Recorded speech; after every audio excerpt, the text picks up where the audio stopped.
Leo ni siku kubwa katika Injili. Sherehe. Kwani leo tunasherehekea mwili na damu ya Kristo. Na tunaposherehekea mwili na damu ya Kristo ni fumbo kubwa iliyotangazwa mbeleni.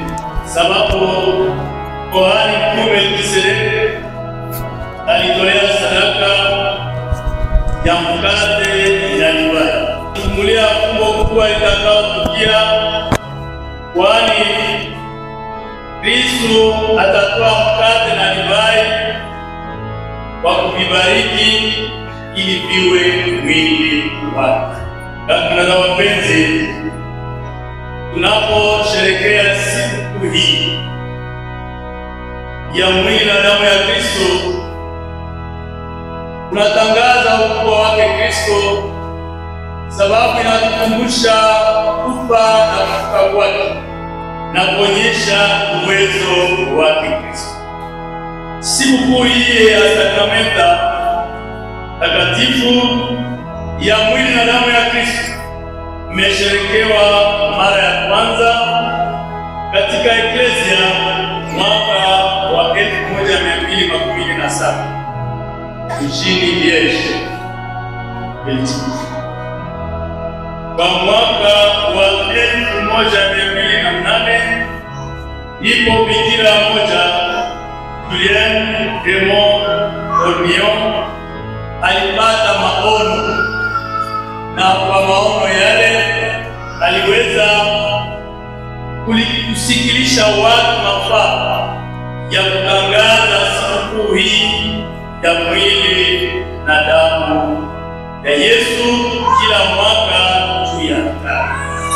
Fumbo hili iliweza kutangazwa sababu padri mwenye alipokea kwanza habari hiyo aliweza kwanza kuchunguza na kisha akapana habari kwa askofu, na askofu akachunguza akapana habari kwa papa, na kwa uchunguzi wao waliona muujiza mkubwa wa Eukaristia takatifu.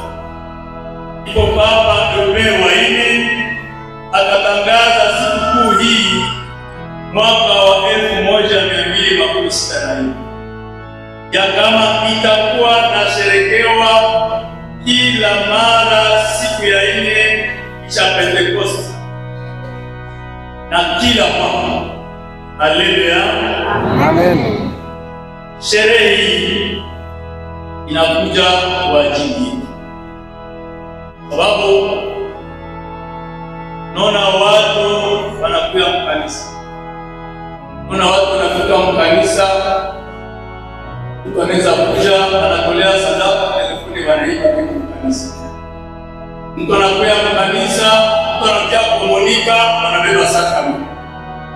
Sasa sio ile mtu kuna imani, lakini alikuwa mkanisa. Sasa hapo katika hadithi ya mwili na damu ya Kristo ilionekana kama kulikuwa padri mmoja alikuwa hana imani naye. Anapo tolea ibada ya misa hasadiki kama katika Eukaristia ni mwili wa Kristo kweli kweli. Alafu Mungu akamtendea ishara wakati iko na pandisha mwili wa Kristo, anakata mwili wa Kristo pale pale, damu inatoka, na damu kisha toka, Eukaristia ikabakia nusu. Tangu hapo yule padri akaamini na kusadiki kama kweli kweli hii mkate hii tunakula mwili wa Kristo na damu yake, sababu alikuja mkate kutoka damu. Sema katika ule mkate kuna damu ya Kristo. Haleluya, Amen. Hii ni fumbo kubwa ambalo Kristo alipenda kutuonyesha sisi wenye kuja kanisani na masito. Tunakuja mkanisa lakini Sasa hapa alikamilisha ile imani ya kuonyesha kama yule anayepokea mwili wa Kristo na damu ya Kristo, Kristo akaa ndani mwake naye akaa ndani ya Kristo. Hata anakufa atafufuka siku ya mwisho, sababu Kristo yupo ndani mwake. Haleluya. Amen. Haleluya.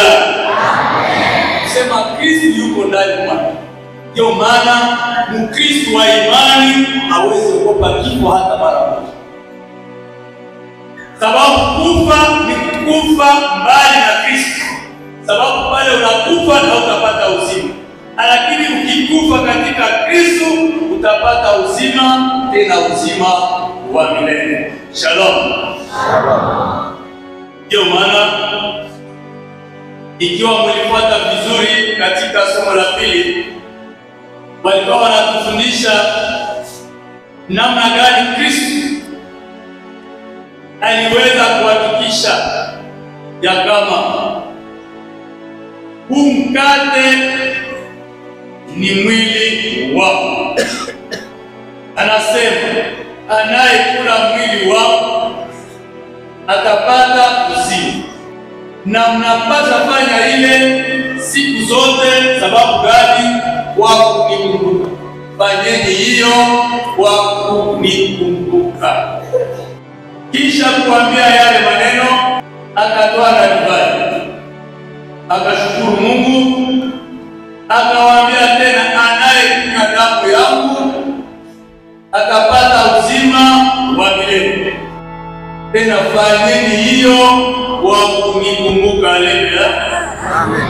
Msema wakati tunatumia mwili na damu ya Kristo, tunapopokea maishani mwetu, tunapata uzima wa milele, sababu Kristo yuko ndani yetu. Na tunapaswa fanya ile sherehe kila mwaka. Tunafanya ile sherehe wakati tunamkumbuka Yesu Kristo. Kwa kuwa Yesu Kristo ni mwalimu, anapenda kutufundisha waziwazi na kila mmoja aelewe, asikie vizuri. Ndio maana alitupatia hii mfano ya watu wengi walikuwa wakisikia neno, walisema wanaume 5,000 hommes, bila kuhesabu wanawake na watoto. Akawauliza wafuasi wake, sasa hao watu wanachonga inomba wanarudi, lakini sababu wanajaa hawataweza kufika vizuri nyumbani. Kwa hiyo inatuomba nini? Inatuomba kuwatafutia chakula ili waweze kula. Na kwa kuwa ilikuwa kuwatafutia chakula, akauliza, "Muna nini pale?" Akasema, "Tunayo mikate." Si vile? Kuja hapa. Alisema, "Kuna nini?"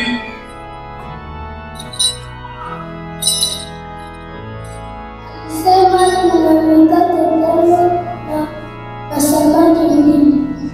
Bravo, bravo. Alisema kuna mikate 5 na samaki 2. Na hapo akawaambia wafuasi wake waweze kuwaikalisha wale watu kwa fungo la watu 15.